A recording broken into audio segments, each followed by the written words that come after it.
মই একচুৱেলি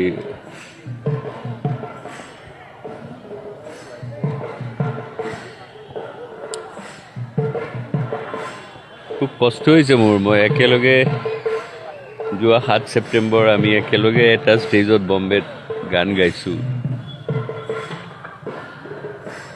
এনেকুৱা 10-12 দিন পিছত মই আমেৰিকা গুচি গৈছিলোঁ।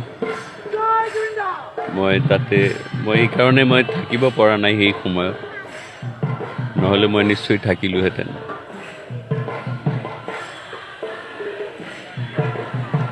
মই তেখেতৰ বিদেহী আত্মাৰ শান্তি কামনা কৰিছোঁ আৰু এইটোৱে। আজি 27টা দিন হৈ গ'ল, সমগ্ৰ ৰাইজ ৰৈ আছে ন্যায়ৰ আশাত, সকলোৱে জাষ্টিছ ফৰ জুবিন দা বুলি কৈ আছে। ন্যায় কেনেকুৱা ধৰণৰ হোৱাটো আপুনি বিচাৰে? নিশ্চয় কিবা ভুল হ'লেতো ন্যায় হ'বই লাগিব এইটো, কাৰণ যোনটো এতিয়া চব প্ৰশাসনে কৰি আছে, মানে গোটেইকেইটা কাম কৰি আছে। মই একচুৱেলি এনেকুৱা এটা ভগৱানৰ নিচিনা মানুহ আমি ইমান ওচৰত পাইছিলোঁ, এইটো আমাৰ ভাগ্য। একেলগে তেখেতৰ ঘৰত, তেখেতৰ লগত ইমান সময় কটাইছোঁ। মই অসমত যেতিয়া আহিছোঁ তেখেতৰ লগত বহিছোঁ, এনেই মোক মাত দিছে, ক'ত আছ, আহি যোৱা। এইবিলাক একচুৱেলি পাহৰিব নোৱাৰোঁ। কিবা এটা অলপ কষ্ট হৈ আছে মনত। মই আমেৰিকাত থাকোঁতেও বহুত কষ্ট হৈছে, বাট মই আহিব নোৱাৰিলোঁ।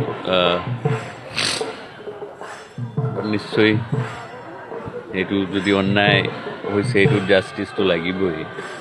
আমি চবেই আশা কৰোঁ এইটো যাতে যোগ্য ন্যায় পায়, আৰু তেখেতৰ আত্মাৰ শান্তি কামনা কৰিছোঁ।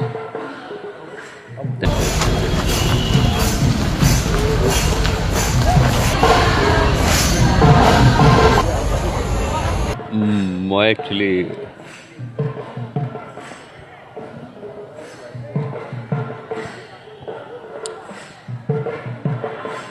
খুব কষ্ট হৈছে মোৰ। মই একেলগে যোৱা 7 ছেপ্টেম্বৰ আমি একেলগে এটা ষ্টেজত বম্বেত গান গাইছোঁ।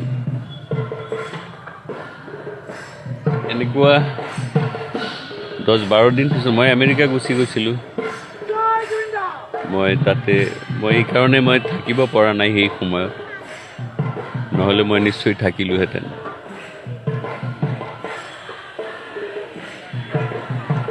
মই তেখেতৰ বিদেহী আত্মাৰ শান্তি কামনা কৰিছোঁ আৰু এইটোৱে।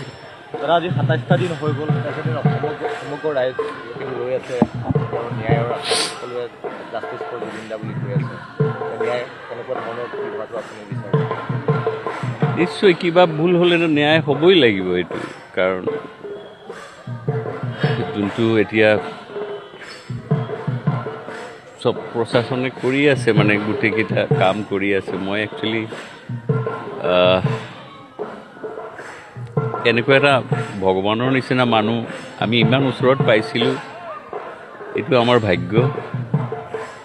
একেলগে তেখেতৰ ঘৰত, তেখেতৰ লগত ইমান সময় কটাইছোঁ। মই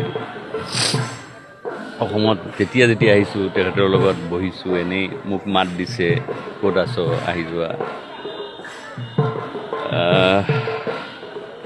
এইবিলাক একচুৱেলি পাহৰিব নোৱাৰোঁ। কিবা এটা অলপ কষ্ট হৈ আছে মনত। মই আমেৰিকাত থাকোঁতেও বহুত কষ্ট হৈছে, বাট মই আহিব নোৱাৰিলোঁ। নিশ্চয় এইটো যদি অন্যায় হৈছে, এইটো জাষ্টিছটো লাগিবই। আমি চবেই আশা কৰোঁ এইটো যাতে যোগ্য ন্যায় পায়, আৰু তেখেতৰ আত্মাৰ শান্তি কামনা কৰিছোঁ।